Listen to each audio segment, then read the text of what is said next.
dari sini, lihat kucing di luar, nggak pakai baju, Anda jahilin kucing, nggak pakai baju, nggak malu ya? Anda yang kurang sehat. Baik, yang terlihat itu adalah beton. Dia lontar, bismillah ya Allahu Akbar. Kalau Anda masih melihat pelajaran kita yang lalu, hakikat yang dilempar sifat-sifat buruknya. Baik, dalam Aqabah itu sifat buruknya diwakili oleh apa? Masih ingat? Yang ingat dapat hadiah? Saya hitung sampai 3, 1, 2, 3. Baik, yang dilempar hakikatnya bukan yang lain, tapi sifat buruk melekat pada dirinya. Dari mana sifat buruk ini asalnya? Nafsu.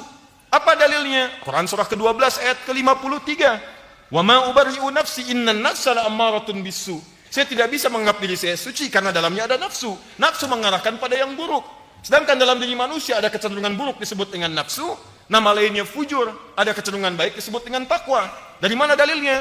Ya, Quran surat Asy-Syams. Ya, ayat keberapa? Ayat ke-7 sampai dengan 10. Wa nafsi wa ma sawwaha fa alhamaha fujuraha wa taqwa. Nama lain fujur disebut dengan nafsu, disebutkan 115 kali dalam Al-Qur'an.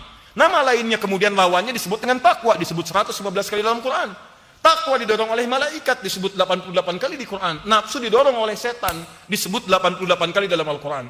Dari mana taunya setan mendorong nafsu? Di Quran surah keempat An-Nisa, dari ayat 117 sampai dengan ayat 119-nya. Ya, awas, saya akan mengambil dari mereka, ya Allah izinkan nasiban mafruḍa, bagian tertentu yang akan saya goda. Wala udhillannahum wala umanniyannahum, saya akan sesatkan dengan memberikan waswas pada tempat ini, dan saya berikan dia senang berangan-angan, berhayal.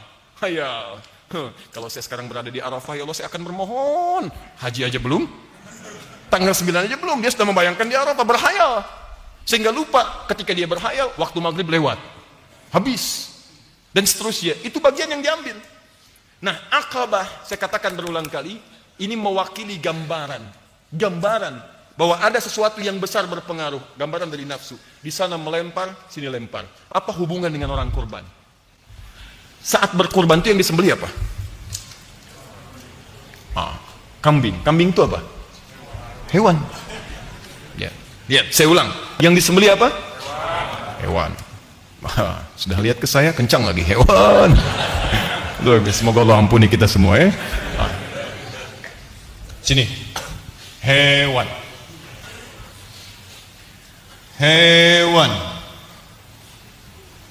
Hewan itu diciptakan oleh Allah dengan satu kecenderungan saja, punya satu sifat, bahannya cuma satu. Apa bahannya? Nafsu. Lawannya apa? Takwa. Ada satu makhluk yang dicipta oleh Allah dengan sifat takwa saja, tak punya nafsu. Siapa dia? Malaikat. Apa dalilnya? Quran surah ke-66 ayat yang ke-6, paling kiri sebelah atas. Ya, la ya'sunallaha ma amarahum wa yaf'aluna ma yu'marun. Malaikat tidak mungkin bermaksiat kepada Allah dan mengerjakan tugas sesuai tupoksinya. Enggak akan pernah pindah-pindah tugas. Malakul maut hanya nyabut nyawa saja. Ya, Mikail menurunkan rezeki, tidak akan pernah gantian. Jibril kemudian menurunkan wahyu, tidak ada yang lainnya. Maka tidak akan saling gantian. Siapapun yang dicabut, mau Fir'aun, mau Qarun, mau yang lain. Ya, antum siapa namanya? Jangan antum lah, yang lain saja ya. Misal, ini Ustadz Adi sedang ceramah, Ustadz terusin aja dulu, saya ambil ke Giga dulu. Gak bisa. Pas ketika datang langsung. Yang dicabut orang paling menyebalkan, malaikat gak akan tukeran. Jibril, saya bosan lihat orang ini, lihat wajahnya sudah gak karuan, kamu yang cabut. Gak bisa. Mustahil. Jadi tepat lakukan. Jadi kalau malaikat tidak berbuat maksiat, jangan buang-buang energi untuk memuji. Gak ada kerjaan, karena malaikat itu sempurna. Jangan puji malaikat. Sudah sempurna. Lawannya nafsu. Nafsu tidak kenal benar, yang kenal itu cuma salah. Dan ini hanya melekat pada hewan. Hewan tidak punya takwa, punyanya nafsu. Jadi kalau hewan berbuat salah, jangan iseng nyalain hewan. Anda keluar dari sini, lihat kucing di luar, nggak pakai baju, Anda jahilin kucing, nggak pakai baju, nggak malu ya? Anda yang kurang sehat. Dia biasa. Makanya karena dia nggak punya takwa, dia risih ketika mengenakan takwa. Silahkan cek kucing bajuin, risih dia. Kuda pakaiin baju. Di kuda keliling Bekasi nggak pakai baju, biasa aja, lewat depan Anda cengin dia, biasa aja. Tapi Anda nggak pakai baju depan kuda, diketawain Anda. Jelas ya?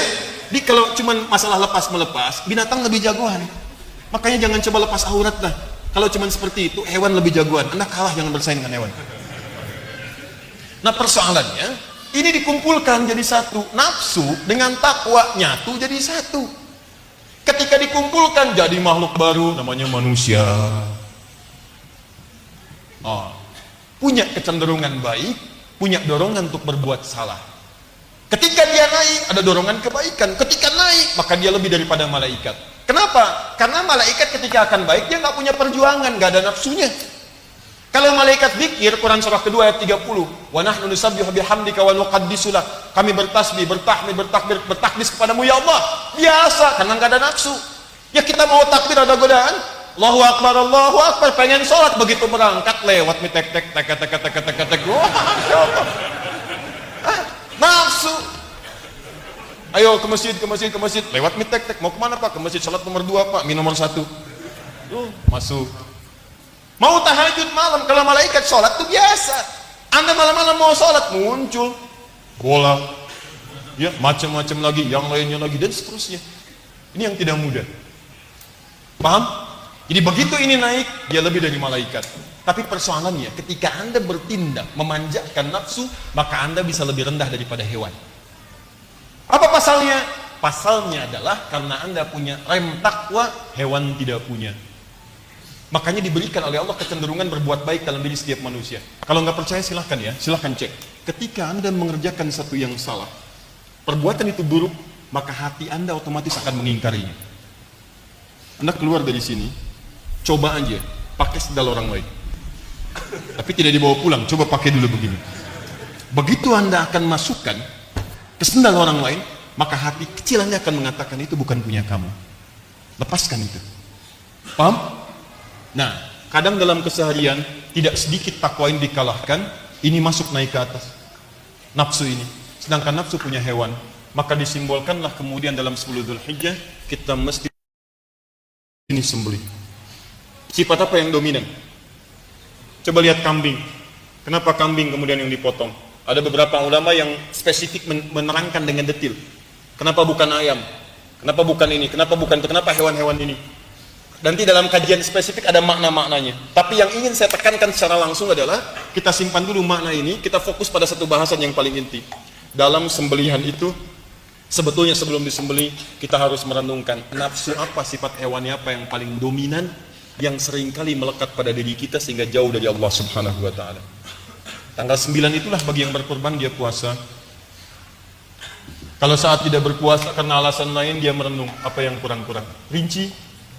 Maka ketika besoknya tiba, tanggal 10, di sana melontar, di sini nyembelih. Perhatikan. Yang melontar, dia mengucapkan lafaz yang sama dengan yang menyembelih. Di sana Bismillah, ya Allahu Akbar, saya tanya pada Anda, saat menyembelih, kalimat apa yang diucapkan? Sama persis. Makanya disarankan kalau bisa menyembelih sendiri. Tak mampu menyembelih sendiri, wakilkan pada orang lain, Anda saksikan penyembelihannya. Sehingga tahu. Kalau tidak ketahuan korban saya ya Ustaz, diarahkan ke tempat-tempat lain di sana, tanyakan kapan korban saya disembelih. Kapan? Walaupun saya tidak menyaksikannya. Maka saat waktu disembelih itu duduk Anda menghadap ke arah kiblat. Begitu itu disembelih rasakan, mohon kepada Allah. Kalau Anda melihat langsung, itulah sifat kotor Anda, hewannya Anda, nafsu Anda seketika disembelih supaya hilang, gugur dari dalam diri Anda. Makanya ketika selesai disembelih, Anda berdoa lagi, doanya sama persis dengan doa orang yang lontar jumrah di sana. Belum selesai menghadap ke arah kiblat, ini doanya. Lalu Anda bacakan inni wajjahtu wajhiya lilladzi fataras samawati wal arda hanifan musliman wa ma ana minal musyrikin. Innas salati wa mahyaya wa mamati lillahi rabbil alamin la syarika lahu wa bidzalika umirtu wa ana minal muslimin atau wa ana awwalul muslimin. Di begitu selesai menyembelih, Anda menghadap kiblat. Ini doa jarang dibaca nih. Kebanyakan orang sembelih silahkan, sembelihan berikutnya, fulan bin fulan, bismillah Allahu Akbar, sudah yang berikutnya. Ini yang tidak diharapkan. Kadang-kadang sunnahnya kehilangan. Ngasah di depan hewan itu nggak boleh. Kamu berikutnya ya, gini, nggak boleh. Begitu sudah selesai, kandidat selanjutnya, Masya Allah masuk sembelih. Ini makanya orang-orang yang berkorbannya benar, begitu itu disembelih atau dia tidak melihat, dia merasakan, dia berdoa, dia berjanji, saya akan jadi musuh lebih baik ya Allah. Yang kurang-kurang baik sudah disembelih hilang. Ketika ini kemudian dicoret, ditekan, maka ini yang muncul. Kalau takwanya sudah naik, maka ini yang mendekatkan diri seseorang dengan Allah Subhanahu wa taala. Makanya orang-orang diminta ibadah itu seringkali dikaitkan dengan takwa. Silahkan cek, sholat, apa tujuan sholat? Pembuka kalimat sholat di Quran itu takwa dulu. Yang sholat itu cuma orang takwa. Quran surah kedua ayat 2 dan 3. Dzalikal kitabu la raiba fihi hudal lil. Siapa mutakin di sana ayat 3? Alladzina yu'minuna bil ghaib wa yuqimunas shalah. Kenapa ada sholat? Untuk bertakwa.